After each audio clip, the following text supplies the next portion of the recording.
What's up, fam? A big salam. Brother Quaid, we're back. It's been a while. Traveling, busy. I don't think we actually understood the magnitude or how hard it would be to keep this, this podcast going consistently, Mosul. Yeah, bro. Well, the thing is, right, it was just a matter of getting started first and foremost, just to put a bit of pressure on us to continue to get it going. And then with our lives, like I'm in Japan, moving back and forth, you're traveling all over the world. So it's good to be able to get back in and keep this rolling. How you been, my bro? You been good? I've been good, You're bro. coaching now, eh? Let's go. Yeah, man. Like coaching, bro. It's like I never wanted to do it either. It's funny where the world and where things take you. Coaching, everybody's always told me to jump into coaching, and I've always said no, I'd never do it, and it's never been something I wanted to do. Even up until a few weeks ago, I still didn't want to do it. But I've really fallen into it, and I actually really enjoy it now, and I love it. For someone that was anti-coaching, anti-being a part of the game from outside of the field point of view, you've grown to love it, bro. Tell us a bit about that whole process, Uzo. Well, that's the thing, bro. Like you hit the nail on the head, is that I was always against wanting to coach, and probably exactly what you said. I talk too much on the field, and I'm very specific of how I want things, and also just sometimes the level of coaching, especially for me in the last three years of my career, the level of coaching that we've had hasn't been great, and I say that with utmost respect. I know that people are just doing the best that they can, but I just feel like coaching nowadays, everybody just wants to be a coach. Everybody's just jumping in to be a coach for a job, but nobody's actually taking the time to teach people the game. Like it's like you get into training and it's just, we'll just throw these drills together and do this and that and take up the time of rugby. Like it seems so simple to people, rather than, okay, let's teach everybody about the game. Let's understand the game. Let's build on that. And then let's build the skills from the ground up, rather than like just going straight in and starting to run moves and whatnot, because everybody thinks the game of rugby, I want to be a genius. If I can come up with these moves or plays, that's what good rugby is. But good rugby is building on the foundations, having really good understanding of how the game works and being able to do the most basic skills at a high level. So, yeah, bro. So I really just wanted to give back a little bit in that sense. I've leaned on you, I've leaned on you throughout my playing career, especially towards the back end of it. Just from your insights, just hearing you talk about rugby, I really love it, But I think at the end, we're going to get stuck into that a bit more. What I wanted to touch on at the start was this podcast, offscript podcast, is going to be offscript. So we don't really know where it's going to go. We know that we're going to, be more consistent in putting out episodes, hopefully once a week or once every 2 weeks. We're going to be talking sport, of course, but we're going to be talking life as well. Teething issues, of course, but we're going to be trying to be consistent for you guys. Let's dive in also. Let's dive into the Rugby Championship. First game, the weekend, Australia versus New Zealand. I was there. I was sidelined. For myself, I thought Australia, in large parts of that game, were great. We're probably the better team. I really feel like they know their DNA now. They know how they want to play. So, for example, Will Skelton coming back during that Lions series was massive. They understand that they need a bully up front. And they've done that amazing. Valentini, Will Skelton, Tom Hooper. These guys have been awesome at doing that. But then that also partnered up with being menacing in the breakdown, which has just been able to open up space out wide for the finishers. The Tools, the Jorgensen's. I wanted to get your opinion on this, Uzo. Yeah, bro, the biggest thing for me is we've actually built DNA in how we play the game. So the chopping and changes of coaches for Australia throughout the past 10 years has been crazy, right? So you think about, in my career alone, I had Robbie Deans, Ewan McKenzie, Michael Checker, Renz, and then they've had Eddie Jones and now Joe Smith. Like, that's what, 7 coaches. And so every coach is coming in and trying and it's about to change before the World Cup. Yeah, again, it's gonna change again, and it's like, with all that, every coach has their own ideas and wants to implement how they see the game and what they think the best fit is for their team, right? And then they trying to build selections based around how they want to play the game. So I think that right now, you're starting to see what our DNA is as a team. So we don't have the biggest pack. We don't have the biggest backs in the world. But what they're doing really well is moving the ball. And so if you watch all the little passes, so the interchange of passing between the forwards and backs has been amazing. And I think that South Africa is really leading the way in the sense of, well, they've got a massive pack, but now they're tying it together with moving the ball, but also dominating field position. So their normal strategy of playing the game is bully up front, dominate field position through their kicking game, and then just bore you to death by like mauls, pick and drives, and scoring points. Australia now has been able to adapt and say, okay, we don't have the biggest pack, but we're going to get some guys in that can match it with these guys. So that's your Will Skeltons, Lukan Tui, Solokai Loto. It was amazing in the weekend, bro. Bro, it was. And he missed out on that whole Lion series, So it's like one of those things where I feel like they're still figuring out their best team and who their best players are. So, but right now, like I said, the small passing and interchanging of the backs and forwards, the way they're working together, to me is the difference between Australia being like an okay team now and then, or being a team that can really match it with the best in the world. And I think that's what they're doing also. And it goes back to, like you said, they know their DNA. It's just which players fit into the pieces of the puzzle. So I feel like they're building depth, especially in the midfield, forwards, like you had Valentini, Skilton out, and these players were still able to come in and fill that void. New Zealand also, maybe this is just my own bias, but is there a better team when they're on point, in flow state, how they look and how they play that first 20 minutes, 20 points to 3 up? They were just flowing. It came from a big emphasis before the game. Razor spoke about the aerial game, so they were winning the aerial game. I think it all started when Ironi Clark was on the mic busting the anthem, bro. Did you see that? I thought that was special. And then, Crazy, his son, 5 minutes later is out there scoring the first try. But first 20 minutes up, 20 points to 3, go into half time, 20 points to 17. And I just want to get your thoughts on, like, for me, New Zealand, I'll still back them any day of the week going into, if there was a World Cup this weekend, I'm backing them to win. But I just feel like there's a little bit of a fragileness about their game at the moment. Let me know your thoughts. Bro, I honestly think it's more so a selection issue, bro. Like, and because New Zealand always has like the best players in the world and they're well coached. They do the basics better than anyone, right? But if you think about the teams of the past, right, in terms of balance, like what I think they're missing is like in their pack, their type 5 is not the biggest type 5, of any of the teams going around. They're certainly skillful and they get through a lot of work. But now you're asking so much of like Artie and Wallace as number 7 and number 8 to put in a lot of effort, grunt work, which tires them out a lot, in my opinion. So those dudes are special players. But like when you had Retallick in the second row with the likes of like Whitelock or Barrett, you've kind of got this good balance. Like you've got a really big mobile pack, and I think they're kind of losing that by putting what's his name, Tupou and Tupou. Yeah, he had an awesome game in the row, bro. He's unreal.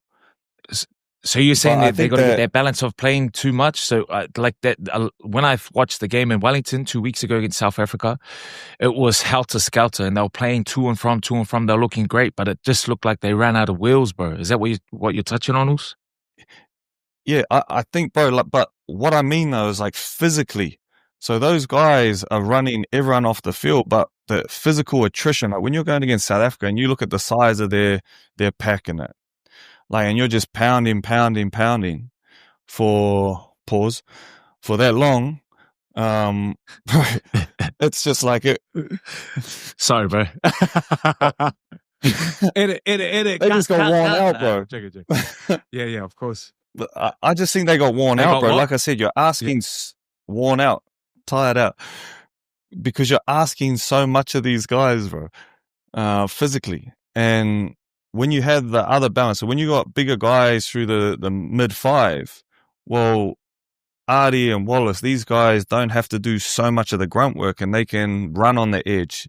They are more explosive and whatnot at the later parts of the game, you know? So I just think that size is really killing the ABs and the crunch moments against the better team. So, you know, like South Africa, for example. Yeah. The first game against South Africa, they got the win, and then you could just see in the next game, like, the energy was sapped in that last part of the game.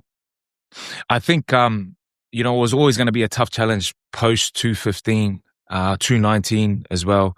A lot of the nucleus leaving, in the type 5, for example. So I feel like, by the time next World Cup comes along, like, these players are growing year on year through experience. Tamati Williams, for example, is a prime example of that. Lomax. But yeah, I see them. It's a work in progress, like work. And they just need a bit more experience, bro. Just want to carry on, get the ball rolling, so we don't stay too stagnant on this game. Your top 3 performers from that game. Oh, bro, I cannot go past. If we're talking about, so the Australian boys, Leonard Cattell, bro, and what he's done is so underrated, bro. Bro, think about this. Put this in perspective, bro. The man, I love that kid to death. But put this in perspective, bro. He was arguably, and in my opinion, the best 13 in the world for the last 2 years, right? And unselfishly, he made the move to number 12 to make room for Suoli. And now, right now, I think that he's probably the best 12 in the world right now. Like, it's crazy what he's been able to do. So, like, if you think about that, someone's asked you to move from a position that you're currently dominating in the world game on the international stage to move to a different position. And people might say, oh, it's still center. Like, you're basically doing the same thing. From playing 12 and 13, they're completely different.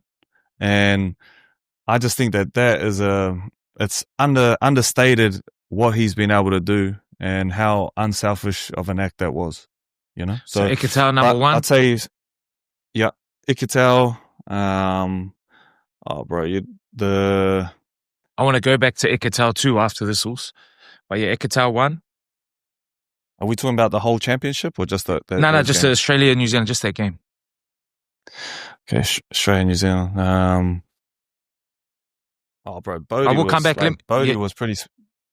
He was pretty special. I'll go first. I'll lead you in with it. Also, I'll lead you in with it. For me, 1, Cam Roigard. All Blacks missed this guy, bro. He's something special, man. Yeah. Just seeing him live. We were yarning about that. Yeah. So seeing him live up close, like, he's got a real physical presence about him too. Yeah. So it was great to see him back out there. I think he played 1 or 2 NPC games, maybe, but then just rolled out there and was world class. 2 odds. I don't know if it was about the 60th minute, I believe. All Blacks were hot on attack. Got the turnover, and then it was an unbelievable play from, like, this is what we've come to expect from the Wallabies. They go wide. Tool was open all day, and they finally found him. Came back in, offload. A passage of play was beautiful to watch. They get tackled, and then the also comes up with the game stopper. It's just crazy when that can happen and just switch. Like, I'm a big believer in the stars of our games are the ones that can change momentum like that. So you're pretty good at that, also. But yeah, so that odds. And then my number 3 was Lucan. He was out in the wilderness, and he's come back and he was immense, bro. He was a beast. And I had to say special mention to Ikatal because I really think that he's been the player of the whole tournament, bro. And it's exactly what you said.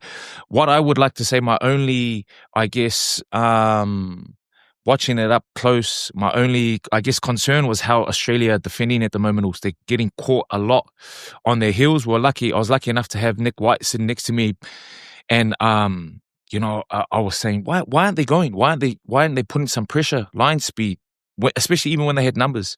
But he was telling me about their game plan is to stay connected. I just think that there needs to be someone that can break that chain sometimes, because against New Zealand, that's where they got caught out. That's where the that's where the try that eventually got the dub for the All Blacks came from. Theirs sitting on their heels. So maybe it is I done it quite a bit when I played with Skarks. Sometimes the Uso would be a bit tired and he'll be, bro, can you push out for me? So he would defend at 12, I'd defend at 13. And I think that's probably an area of growth for this Australian side. Ikatal going back to 13, and Swali into 12, just defending, I guess, in New Zealand's red zone, because they're making 30, 40 meters every time they'll carry. Also, bro. The defensive thing's an interesting one, bro, because it's like you speak to any defensive coach, like nowadays, so you've either got a defense that's going to rush and fly, like a line speed defense, or a connection based defense, right? They both have their pros and cons, but you can see from what Aussie, like I said, we're not the most physical team. We don't have the biggest pack. So if we're going to go line speed against teams, the collisions is going to be a tough space for us to win every single time, especially when we don't have Skelton, we don't have these sort of guys, Valentini on the field. So I get why they're going to this connection, a connection-based defense, because it's just about wearing teams down, you know, just making lots of tackles, trusting in their system rather than going after people and making defensive reads. But as you said, bro, I think there's a time and a place where certain people are able to just go out of the line, go out of the system and go make a good spot read. And Len's one of those guys. That's what he sort of made his name for himself. Firstly, it wasn't his attack. It was being such a defensive presence, a guy who could read defenses, and he was a defensive leader, bro. So him being able to bring in the attacking side of his game, which has been a massive change, that's what's made him, in my opinion, the best 12 or 13 in the world at the minute. And I remember when he was playing alongside you too, Quay, that was his strength defensively. So, yeah, that's a conversation, ongoing conversation. Special mention to the Clarks, Irani Clark, his son out on the field. Bro, when he got up before the anthem, I turned, I spoke to Morgs. I said, bro, can he sing? It was, you know, a shock. But he sang with the best of them. Africa, Argentina. What a game from the box, just quickly, 67-30. Another statement game from the box. Oof. Second half, you know, after 35 minutes, it was 11-9 to the box. Yeah. Argentina went for a kick. Corraris, bro, you must love that guy, bro. I love watching that guy play. He's unbelievable. The number 10 for Argentina. He's special talent. But they went on this 45-minute, domination of Argentina. Ended up winning by 37 points. Another statement game. What were your thoughts on that game also? Bro, I got to just quickly say, Sasha, bro. What a freak, eh? Like, I love that kid, man. Like, between him and Damien. So I remember when Damien first burst onto the scene, it was a game he debuted in Super Rugby against the Highlanders. And I remember watching that game and just being like, bro, this kid's going to be something special. And like, he's obviously turned out to be world class. And then now you have Sasha come in. And it's like, so to me, that's what South Africa's been missing for a long time, is like, they've always been so physically dominant, but they've always had these 10s who are just able to put the team in the right parts of the field, right? So then the team would win those tight games because they're in the right part of the field. But now they got these young guys who are not just good at putting the team in the right parts of the field through their boot, what they can do through their legs, is just on another level. That's, I think, what has made South Africa so special. Like, you think about what they did to the ABs, was that 2 weeks by ago. winning by like 30 points? Yeah. And then 60 points against Argie. And Argie are no slouches, bro. Like, Argie... Before the game, people were saying so, that it's going to be a close contest. I thought it was going to be a close contest. How Argentina's been playing, bro. Carry on. Yeah, Sorry. 100%. No, you go, bro. But it's just like, to me, like, they win the physical battle pretty much every game. But now the way they move the ball, and you got to put that down to also Tony Brown as well, like his attacking systems, the way he wants to play the game. And then you have these guys who are not afraid of the moment like that. Like, they're not just going to sit in the pocket and put the ball up in the air. They can do that. You know what I love about Sasha is that you have certain players, like you on your day back in the days, QC. What comes to mind is your game against Ireland, your game in the semi-final versus the Auckland Blues, and then the next week when you and the ref cheat us out of a victory for the Crusaders. But that semi-final, for example, all the pressure's on you, all the talks about you, and it's just like that player just has everything on a dime. You know, I remember you run down the sideline, you shimmy, step, offload. But Sasha, his kicks, his little dinks, that kick and chase, hat trick, bro. Right. 37 points. Yeah. 80-minute performance, delivered offloads, physically strong. So, yeah, I just think that this kid is special.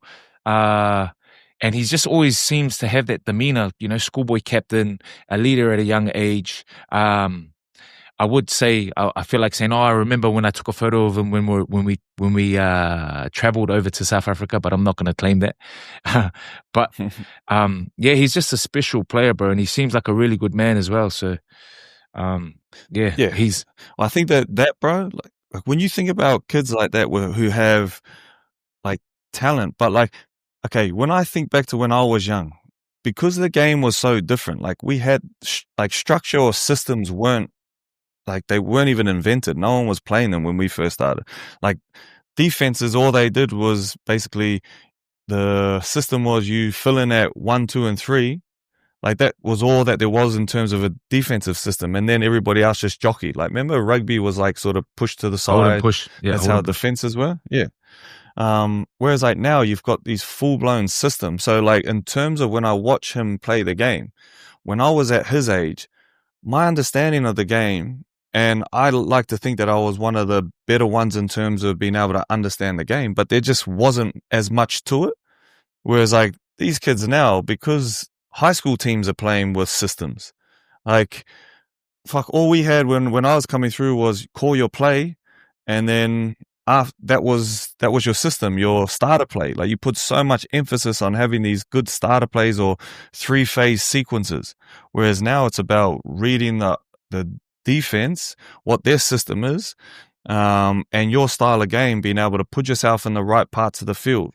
And when I say right parts of the field, it doesn't mean like staying in their half. It means landmarks across the field. Like, for example, with my boys when I coach them, I never want our wingers getting tackled in the 5.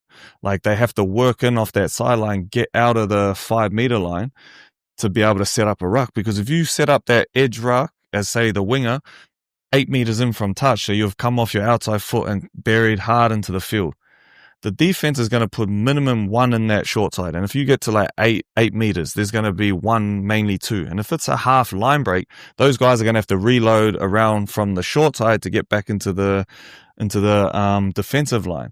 So naturally, you're going to have 3 guys at that breakdown, and they're going to have 2 guys on the short side defending no one. So when I'm watching South Africa play and I'm watching these boys put their team in the right parts of the field, I'm like, fuck, hey, you guys are like 20, 21 and able to put your team in the right parts of the field. And I was learning that as a 30-year-old, 32-year-old. You know what I mean? You get what I'm saying? You know what I love about hearing you talk like that, Quaid? Because if I'm in the team and I'm hearing you speak so seriously like that, I'm trying not to laugh. But I know how serious you are when you take something so serious, and your love for the game is that, and you understand it back to front. I can see, are you a demanding? I feel like you're a real demanding coach. Oh, bro, So that example that I just gave you. So how's training, Aki doing listening to that also? Well, bro, I can tell he just wants to tell me to F up sometimes. But it's like this, bro. For me, the small details are the most important. So, for example, like that, if these boys are in green or yellow contact, which green means like basically hands, like shoulder tackle. Yellow's like bodies in front, but it's not full tackle. So I'm like, if you get caught in the 5 meter line, so if someone 2-hand touches you and you go down in the 5 meter line, bro, I just blow the whistle, get the F off the field, and bro, you do 50 burpees. And so your team's down, just 15 on 15. Your team's down to 14 while you're doing 50 burpees before you can rejoin the training session. Because that's how much emphasis I put on something so small like that. I'm like, boys, if you cannot do it at training, there's a saying, right? The way you do some things is the way you do everything, right? Yeah. And so for me, it's like, boys, just come off that little detail. And I've shown them clips after clips of why it's important. But that goes across to the whole game, right? Like, if you can do all the little things right and put your team in the right parts of the field, man, you're going to give yourself the best opportunity to win the game. And I am very passionate about that. I am demanding. Quay's got a little bit of ADHD in him. It's like you said, like Shuzai, shout out to Shuzai. The truth is in the detail. When he focuses on something, you better watch out. Okay, so let's move on from that. Quickly, your top 3 performers. I'll go first. Number 3, Jasper Wiese. I think that's how you pronounce his name. Bro, this guy's been a beast. He was out at the start of the Rugby Championship. He came back. This guy is one of those unsung heroes. I love how this guy plays. I remember watching him first and I was like, bro, this guy will be a gun rugby league player. Like, he's just dominant in that contact area, and he allows the players like Sasha and Willemse to have space to do their thing. So he's my number 3. Number 2, Pieter-Steph du Toit. Yeah. He is the man, bro. I got a question for you. Him or Ari Severe? Bro, you can't. The thing is, they're two totally different players. Like, Pieter-Steph's built like a lock, right? And Ari's built like a number 12, right? Like, he's having an extra back on the field who's in a back's body put into a forward's mindset. And then you got Pieter-Steph who's like having another lock out there. So that's what I mean when I talk about the balance of the squad, bro. Yeah. These two are playing the same position and they're totally different players, but the DNA is the same. They're just beasts who just leave it all out there. I appreciate that. I remember playing in South Africa. Pieter-Steph du Toit gets the ball out wide. He's in the wide channel, and I'm thinking, bro, I'm going to jam this tall, lanky guy. Well, bump me off, rolling over 20 meters down the field, almost scored. Shout out to Pieter-Steph du Toit. One, of course, Sasha, the man. But what's scary about this South African team is I just feel like they're going to another level. So like you touched on, they have these, you haven't even spoken about Cheslin. Come on, also stop it. Please relax with that drop kick. You know what I mean, bro? Also one of those brain snaps. I was the king of that. But we haven't even spoken about these guys. We haven't even spoken about Sia. You know what I mean? Like, I just feel like they've taken this game to another level just from pure talent. And like you said, Tony Brown, they seem to love Rasi. So, anything to finish on that? They're the ones who are leading the way in world rugby in terms of innovation, which is crazy because South Africa, when you think about South African rugby, you think conservative, right? You're thinking a team that is going to just do the same thing, more box kick, field position, more try, right? That's how they played the game for the past 20 years. And now they're the ones who are being the most creative. Like, even when they're playing around the field, like the way they interchange the ball between each other. We played South Africa in 2021 and there was a stat that we looked at before playing them in the second game at Suncorp. And the Gold Coast game, they had passed the ball. I think it was 3 times off the top of my head, their forward pack. So interchange between them. So if you imagine what that looks like in terms of a game, If there's 3 passes, 3 interchanges between your forwards, well, you know that when they set up in their pot of 3 or whatever, it's going to this guy and he's just carrying that as hard as he can. So we went in there with a double shoulder focus on their middle guy, and that's all we did. We didn't even care about their inside-outside option. We just went in there to double shoulder on that guy, try and stop their momentum as best we could. Whereas now, the ball is either going to go to that guy, he's going to tip to the next guy, that guy might pull it out the back to the back. So you've got to mark them one-on-one. And now if you're getting one-on-ones with South Africa and the power and the size that they have, bro, you're on a fucking tough day at the office, Long day. right? So I think that's one thing I got to say with them. I take my hat off to them because they're leading the way in innovation, which is something that I didn't expect from them. And innovation, not just on the field, but off it. The atmosphere looks electric. They've got this disco that's jamming all these different sounds. But if you're a player on the field, I'm sure the boys are doing some, you know what I mean, on the field. But anyway, so shout out to the Bocky fans over there. In my household, my wife is South African. My kids are more South African than New Zealand or Samoan. So that's saying something. On to the next one. Also, rugby league. I want to get your thoughts on this. To me, I watched the game yesterday. So we have the final for the listeners in the NRL. We have the final this weekend, which is going to be immense. Melbourne versus Brisbane. I watched the game yesterday, bro. What a game it was. Penrith 14-0 up. 14-0 up to start the game. Broncos come back, win the game 16-14. My thoughts on Penrith, for example, just to start with before I get your thoughts, Urs, to me, this is the greatest team that's ever played. In the modern era, definitely in the modern era, but it's the greatest team for me. Why? Because 5 grand finals back-to-back, 4 wins consecutively. But you'd say after that first and second year, those teams are getting raped and pillaged. You know, the seagulls are out from other teams. As we see, the 3 of their main guys, Cacao, Crichton, Burton, all got taken out of that side, and they're still able to go on this amazing win.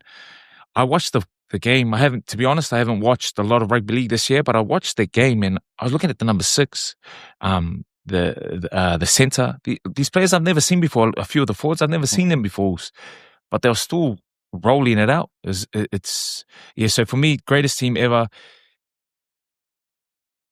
Yes, greatest team ever. What's your thoughts on the rules? Come to me. Bro, I don't watch a hell of a lot of sport, if I'm honest with you, but I've been watching a fair bit of rugby league lately. And so I got the opportunity to go in and see the Bronx train earlier this year when I knew that I was going to go into coaching and sit with Madge and just go through their team. And the thing that I really loved about being in that league environment is the attention to detail. Bro, so I imagine when I watch Penrith play, as you said, the best team in history, 5 years running, like being able to be 1 game away from the grand final. And in my opinion, whoever won that game is going to win the grand final. So out of Bronx or Penrith. That first half from Penrith, or the first, let's call it 78 minutes of that game, bro, they just so clinical. And the reason why I think that they're able to lose such talented players, bring guys in that we've never seen and then be just as successful is because the attention to detail. Like when you're watching them play, their short passes, the way that they pass the ball, the way that they pull their triggers and stuff like that, the parts of the field that they land on, like it's very precise. And so if I use that same example and bring it over to rugby union, the difference between watching the elite team, so New Zealand, South Africa, versus the guys just below it is the small things that they do. So the parts of the field they land on, the way and how they clean rucks. So like the ruck speed, their kicking game, being able to dominate the field position. So now with rugby league, because the game's a lot more simplified, your attention to detail has to be on a whole nother level. And as I said, when I was in at the Broncos, watching them train, the intensity they trained at, the very small things, I was thinking, fuck, like, this is really special. And this team, I took a lot away from that and implemented it at my team here in Japan, because when I watch rugby league and you watch them run lines, like everybody's working in unison. When you see forwards run together in rugby union, it's all over the shop. In rugby league, if they're running as a 3, they're all moving in synchronization. So one will run into this hole, next one into this hole. If he straightens into that hole, this guy straightens into that hole. So Penrith, bro, were just like meticulous that whole game. And so were the Bronx. But in that last bit, you could just see, okay, if you give them the ball back with 2 minutes to play and they've got to go the whole field, there's a chance that they'll do it. And Bronx made it out all the way up. And you didn't doubt that Penrith was still going to get it done. Like, I love what you're saying also, because for the majority of that game, the 3 tries that they got, one of them, Cleary knocked it down.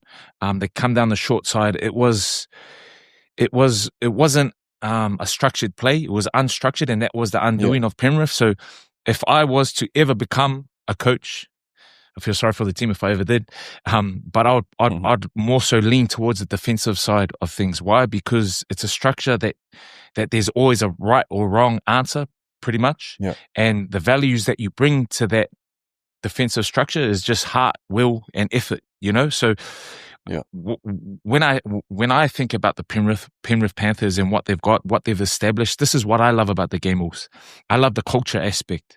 I don't care who you are. You're rocking up, you're putting 110% effort into this jersey. And if I'm not here, and if I'm not in the team, I'm preparing you as well as I can. We've had this conversation before, and vice versa. Yeah. Competition within. And I just feel like Penrith have that.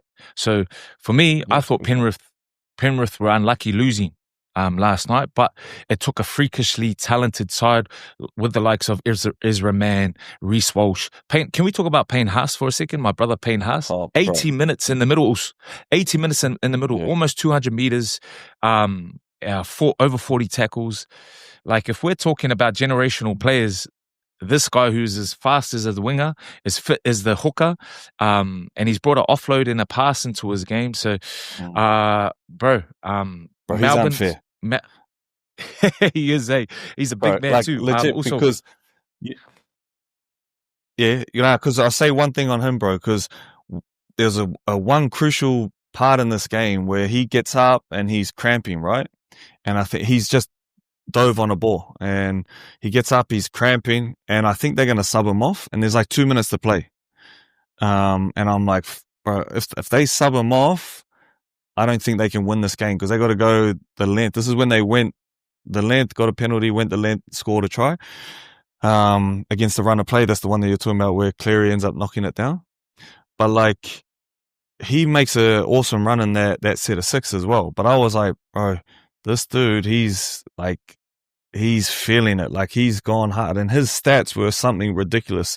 I think it was Andrew Johns read them out during the broadcast, and his stats were like head and shoulders above the second guy, and the second guy had put in a good day at the office too. But like, just his stats, bro, I was like, man. And he stayed on the field. They end up scoring that try, and I was like, nah, like, well, holy, hate to be playing against this dude. 3 questions, also quick fire. Who wins? Melbourne, Penrith. Who's the better coach? Who's the better coach? Bellamy or Cleary? These guys have the claim, just from what they've been able to achieve, as the greatest coaches ever, along with Bennett. And is Cleary a GOAT halfback? Bro, we'll just do the first one, which is, I think that Cleary, bro, to be able to go 4 back-to-back, like, as a halfback, 5. you've got to say, 5. Aren't they 5 4? grand finals. 4 in a row? No, 5 yeah, grand but four wins. Yeah, half wins. Well, I mean, 4 wins. Like, bro, that is just next level. Like, everybody knows how hard it is. Think about JT. He got 1. And like, he got 2. To me, he was like the GOAT. I got 2. Yeah. So it's like, now 4 in a row is crazy work, bro. Like, in today's age, also. In today's age, in the modern game. And especially, if you think Come about on. the salary cap and everything, it's pipped against you to not be able to do that. Like that's the point of having this cap. Is like you get to the final and you win a grand final, you've just created superstars. Now superstars are gotta leave because they want to get paid.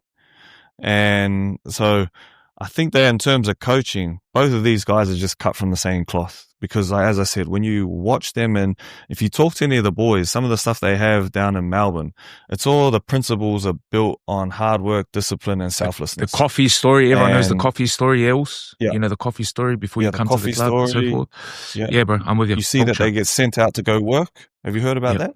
Yeah. Like, it's just so all culture's of that another level. Yeah.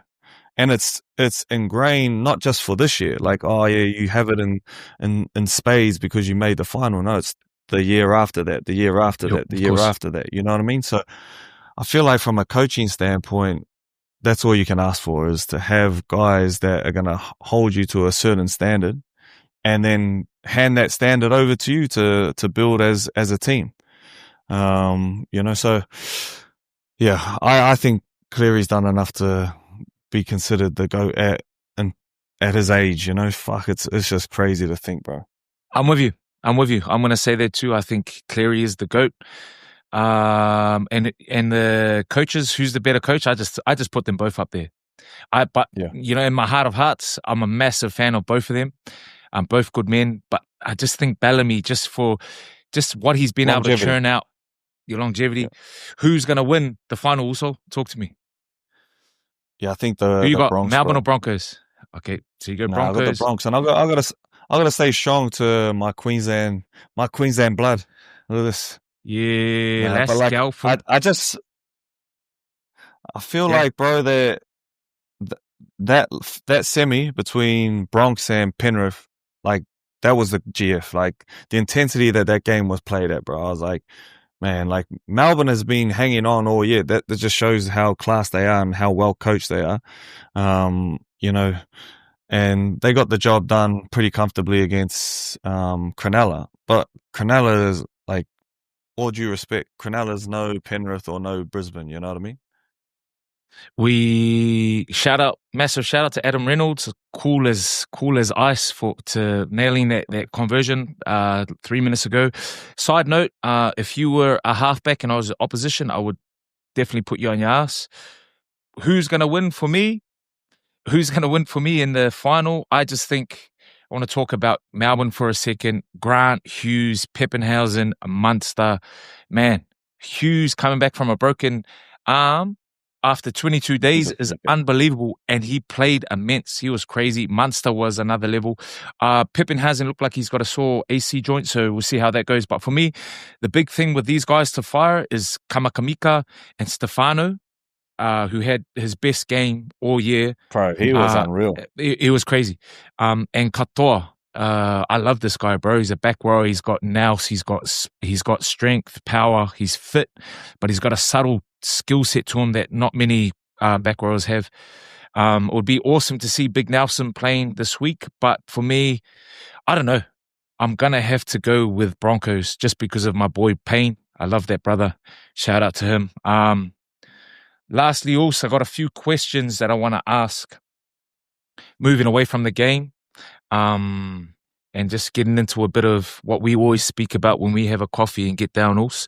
How long are we? I think we're 45 minutes into this, so let's quick fire questions. Price for success. What's the biggest price that you've paid to be where you are today also?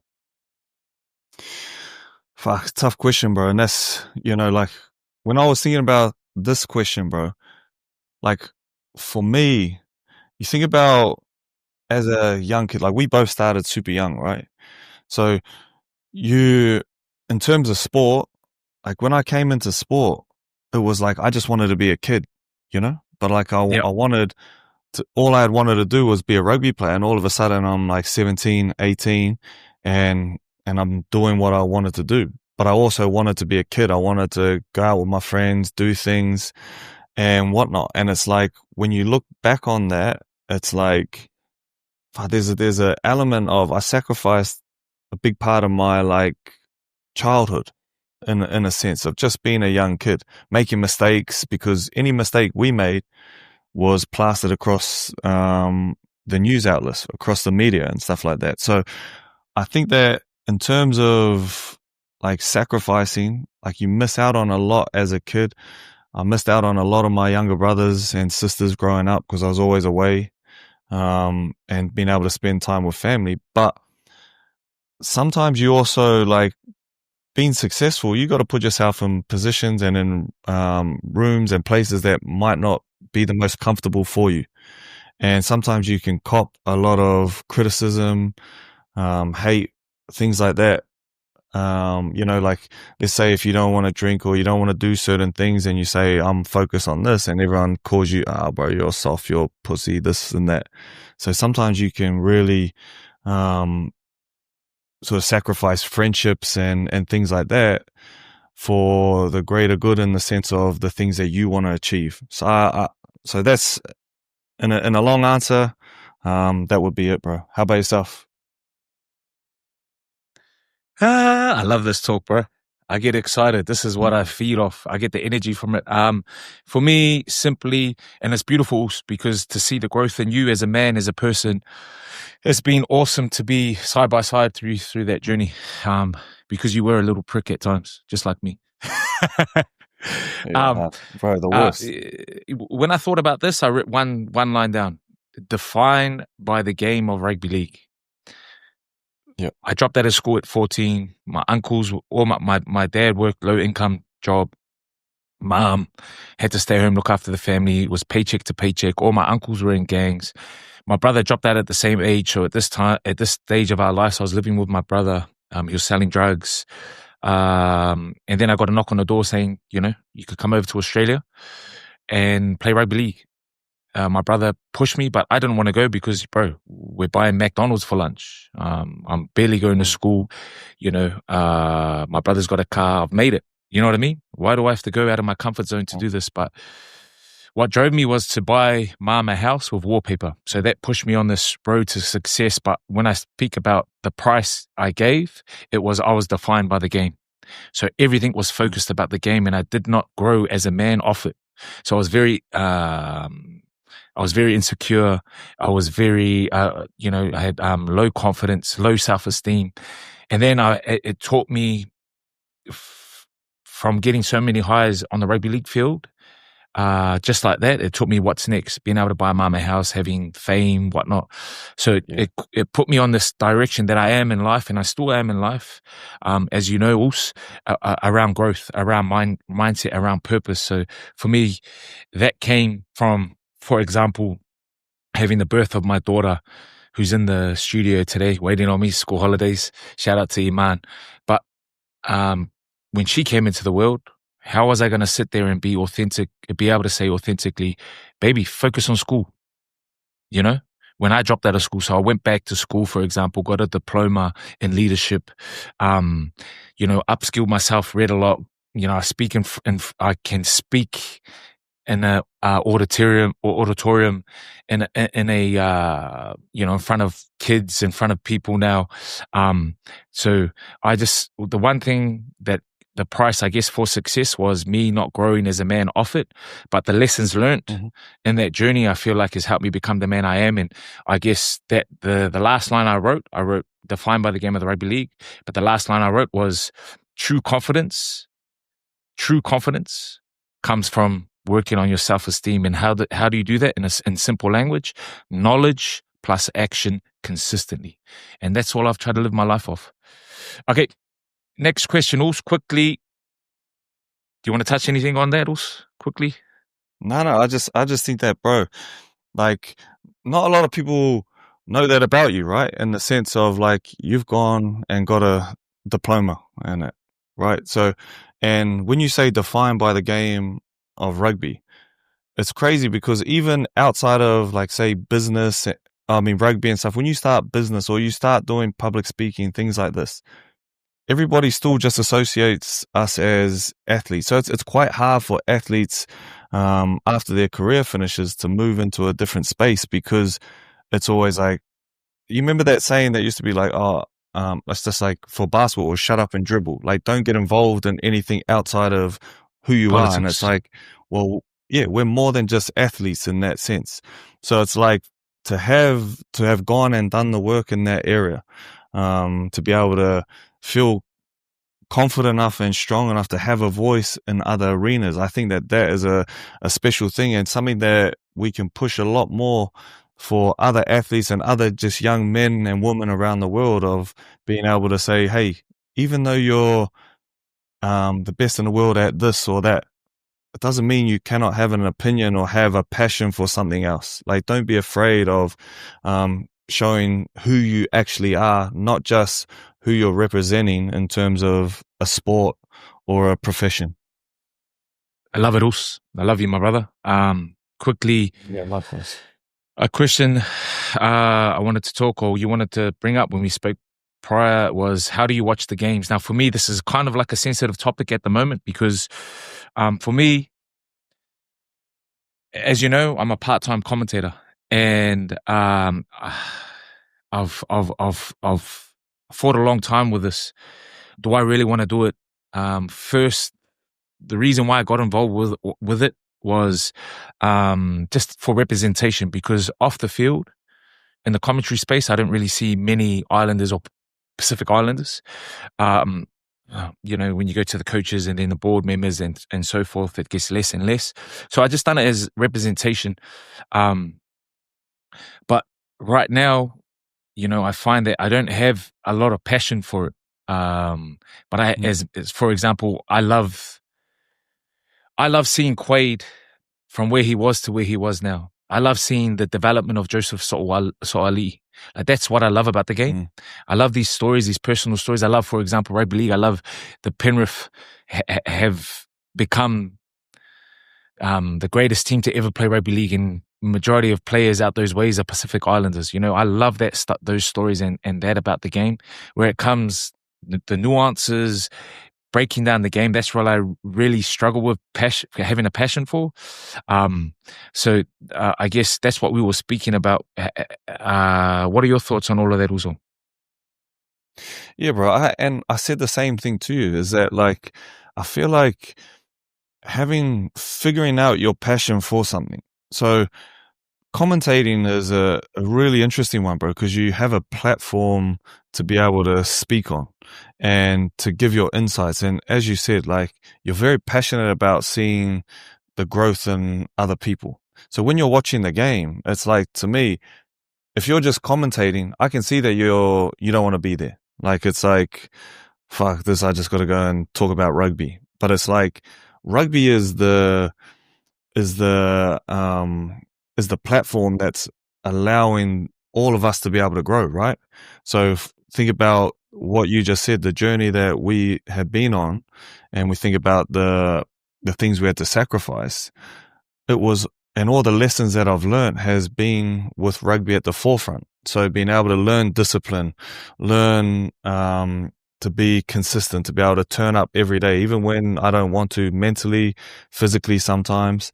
So it's the same with this commentating gig. It's like being able to see you find that passion and be able to speak on it like that and be passionate about it. That's an area of growth for you. There's an area that you can say, okay, well, I've figured this out. Like, it's not just turning up and speaking about the game. It's speaking about these guys, where they've come from. Like, you look at, so me, when we got to speak after that game, when I came back and hadn't played for the Wallabies for 5 years, that conversation was just a conversation of pure passion, because it was like, you had seen the journey that I had been through.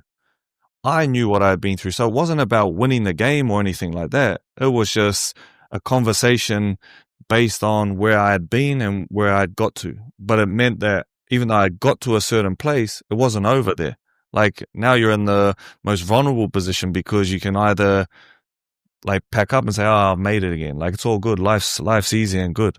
Or I could continue building and working from that point on, you know? And I think that it's the same with you in the commentary area now. You know, the one thing that sticks out when I talk about it, honestly speaking, bro, I honestly feel like an imposter when I'm speaking on the game. But even just hearing you speak about that, it's, I guess, how I would put that in my makeup would be having pillars and what's your purpose, and being able to speak on that, you know, from a player's perspective, or just that insight that only I can tell. So I'm there trying to speak like how my colleagues speak, when it's like, no, that's not how you should do it, and that's not why you're here. So anyway, good to get your thoughts on that. But also on that, bro, is they can't, like, a lot of them can't speak on, like, as you said, if you feel like an imposter, how many people of your colleagues have won World Cups, won multiple World Cups and multiple Bledisloes, who have won NRL championships? Do you know what I'm saying? There's, like, in terms of imposter, like, come on, bro. Like, you should never have to feel that way, right? Because, like, in terms of credentials, bro, you got more credentials in that room than everyone in there put together. So it's like, but find your passion and purpose in it, and the reason why you're in that room. Because if you don't think that you've got a reason to be in that room, if you don't think that you're adding any type of benefit to yourself or to all these other people, as you said, who get to see someone who's representing them on that stage, then get out of it. You know what I mean? It's the same thing as we spoke about in terms of, like, rugby. If there's people in my team that aren't going to be able to turn up and find their purpose, I don't want you on my team. You know, I think, so it's like, it's that simple. And that's what I really love about our relationship. Just for those of you listening in, this is how me and Quaid always talk over coffee, cup of tea, talk about life. But we, you know, when one's down, the other one picks him up, then vice versa. So yeah, also. Lastly, let's wrap this thing up. What's next for QC, Quaid Cooper, the coach? And where do you see this podcast going, and what do you want from people out there? Bro, like, for me, what's next is I've got a meeting in like 20 minutes, coaches meeting. So my ass got to get there. But, like, bro, I just feel like our podcast, bro, is a great way for us to be able to, one, have meaningful conversations more often. Because I know that whenever we jump on the phone and able to connect, it's always like the next week or so, like, I'm in a great headspace because we've been able to talk about certain things that are happening, good or bad, areas of growth in your own life or in mine. And so I think that being able to do that from a selfish standpoint is going to be something I'm going to enjoy, but I hope that other people can take a lot out of it. But I also feel like we have two great rugby brains to be able to chat about things that people are looking for. Like, you're commentating on games, being able to give an insight here, give our own personal insights, but also just be able to touch on things throughout life. So I'm excited to be able to do this more often, bro. And I look forward to being able to just chat and have our own voice and opinion on a lot of issues that are coming up daily or weekly within the game, within life, and even world topics, bro, because I know that you're very passionate about a lot of the stuff happening around the world right now. And the more we can sort of shed light on that and give representation to a lot of the people who have been oppressed around the world, not just, you know, through this podcast, but through some of the things that you're doing to help push that in your own time as well, bro. I'm with you. What I would love for listeners to check out, what they want to hear from us speak about, potentially people that we can bring on the show. And from a political point of view, like you said, shut up and dribble, that's not our go. It's never been my go. And I may get in hot water for it sometimes, but I'm always willing to add my 2 pieces. Free Palestine, shout out and free all the disadvantaged people around the world, the people that have been oppressed, especially on home soil too. Looking forward to this journey also, and to you guys wrapping up. Like I said, we promise to make this a bit more consistent.